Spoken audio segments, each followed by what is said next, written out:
បាទជំរាបសួរក៏ដូចជាសួស្តីទៅដល់ពុកម៉ែបងប្អូនទាំងអស់គ្នាស្វាគមន៍មកកាន់វីដេអូថ្មីហើយនៅក្នុងវីដេអូនេះដែរគឺខ្ញុំចង់ចែករំលែកពុកម៉ែបងប្អូនទាំងអស់គ្នាអំពីរបៀបក្នុងការប្រើប្រាស់ជី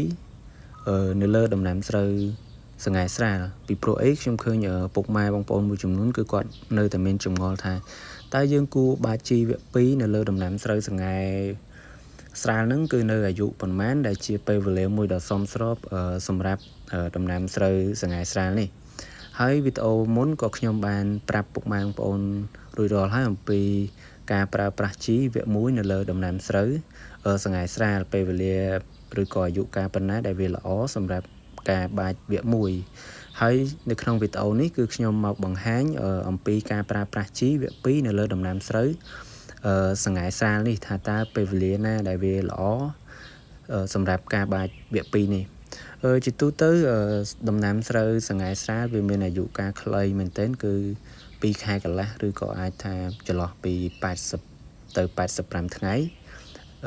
ពេលវេលាឬក៏អាយុកាលរបស់វាណាហើយពេលវេលាដែលសមស្របដែលយើងគួរតែប្រើប្រាស់ជីវគ្គ2នេះគឺនៅចន្លោះស្រូវអាយុបាន20ថ្ងៃទៅ25ថ្ងៃចន្លោះពី20ថ្ងៃទៅ25ថ្ងៃនេះវាជាពេលវេលាមួយដ៏សមស្របមែនទែនសម្រាប់ពុកម៉ែបងប្អូនទាំងអស់គ្នាក្នុងការបាចជីវគ្គ2នេះពីព្រោះអីពេលវេលានេះគឺជាពេលវេលាមួយដែលដំណាំស្រូវហ្នឹងគឺវាត្រូវការជីឬក៏សារធាតុចិញ្ចឹមជាចាំបាច់ដើម្បីទ្រទ្រង់ទៅដល់ប្រព័ន្ធឫសហើយអ្វីដែលសំខាន់ហ្នឹងគឺទ្រទ្រង់នៅដើមធ្វើឲ្យដើមធំល្អឬក៏បែកគុម្ពល្អហ្នឹងហើយមួយទៀតហ្នឹងគឺវាជួយដល់ស្លឹកនឹងជាដើមហើយចំណុចបន្តទៀតនេះគឺខ្ញុំចង់មកចែករំលែកអំពីរូបមន្តពិសេសថាតើយើងគួរតែបាចប្រភេទជីណាលេខមួយជីណាដែលល្អហើយលេខជីមួយណាដែលយើងគួរតែប្រើប្រាស់នឹងល្អរូបមន្តទី1នេះគឺពុកម៉ែបងប្អូនទាំងគ្នាអាចបាចជីអុយរ៉េចំនួន50គីឡូក្រាមបូកជាមួយនឹងដីអាប៉េចំនួន50គីឡូក្រាមដូចគ្នាហើយសរុបទៅ50គីឡូក្រាមនេះវាស្មើនឹង1ការុងឬក៏ពុកម៉ែបងប្អូនទាំងគ្នាអាចប្រើបូកបញ្ចូលគ្នាទៅមកមុខ1ការុងលាយចូលគ្នាទៅហើយយើងបាច1ហិកតាយើងប្រើប្រាស់ចំនួន100គីឡូក្រាមទៅវាស្មើនឹង2ការុងហើយរូបមន្តទី2គឺពុកម៉ែបងប្អូនទាំងគ្នាអាចប្រើប្រាស់នៅជីដែលមានលេខ27 12.6ស្មើនឹងចំនួន100គីឡូក្រាមដែរដែលស្មើនឹង2ការុងយើងបាចវគ្គ2នេះគឺចំនួន2ការុងដូចគ្នាដើម្បីឲ្យស្រូវហ្នឹងគឺស្រូបយកឬក៏ទទួលបាននៅសារធាតុចិញ្ចឹមហ្នឹងគឺគ្រប់គ្រាន់ហើយរូបមន្តទី3គឺរូបមន្តទី3នេះវាមានពុកម៉ែបងប្អូនទាំងគ្នាអាចប្រើប្រាស់នៅជីដែលមានលេខចំនួន29 12.9លេខនៅលើការុងហ្នឹងហើយ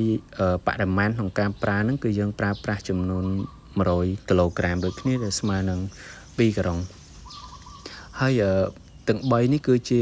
រូបមន្តដែលពុកម៉ែបងប្អូនទាំងគ្នាអាចអនុវត្តតាមពីព្រោះអីដោយសារតែខ្ញុំធ្លាប់អនុវត្តក្នុងពេលកន្លងមកគឺដំណាំស្រូវហ្នឹងគឺវាល្អមែនហើយទទួលបាននៅទិន្នផលខ្ពស់មែនទែនហើយសម្រាប់ជីដែលលាយស្រាប់ដែលមានលេខ27 12.6ហើយនឹង29 12.9ហ្នឹងពុកម៉ែបងប្អូនទាំងគ្នាមិនពិបាករកទេគឺពុកម៉ែបងប្អូនទាំងគ្នាទៅរកតាមដេប៉ូតំណាងចែកចាយជីថ្នាំកសិកម្មហ្នឹងគឺពួកគាត់តែងតែមានលក់ហើយប្រភេទជីដែលមានលេខ27 12.6ហើយនិង29 12.9នេះពីព្រោះអីក្រុមហ៊ុននីមួយៗគឺគាត់តែងតែផលិតនៅជីដែលមានលេខទាំងពីរខាងលើនឹងមកហើយ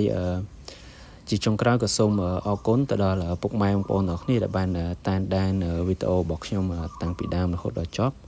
ហើយពុកម៉ែបងប្អូនទាំងគ្នាក៏កុំភ្លេចជួយចុច Subscribe ដើម្បីទទួលបាននៅវីដេអូថ្មីៗបន្តទៀតដែលខ្ញុំនឹងចែករំលែកពុកម៉ែបងប្អូនទាំងគ្នាអំពីចំណេះដឹងកសិកម្មផ្សេងៗដែលខ្ញុំមានហើយនឹងចំណេះដឹងថ្មីៗដែលខ្ញុំទទួលបានពីកសិករឬក៏បច្ចេកទេសដែលល្អពីកសិករឆ្នើមនៅតាមតំបន់នីមួយៗដើម្បីចែកជូនទៅដល់ពុកម៉ែបងប្អូនទាំងអស់គ្នាឲ្យបានដឹងនិងឲ្យបានជ្រាបដើម្បីងាយស្រួលឲ្យពុកម៉ែបងប្អូនទាំងអស់គ្នាអនុវត្តតាមហើយពីព្រោះចំណេះដឹងទាំងអស់នេះវាជាបទពិសោធន៍ជាក់ស្ដែងរបស់ ខ្ញុំផងហើយនឹងរបស់បងប្អូនដែលជាកសិករនៅតាមតំបន់នីមួយៗផងដែរ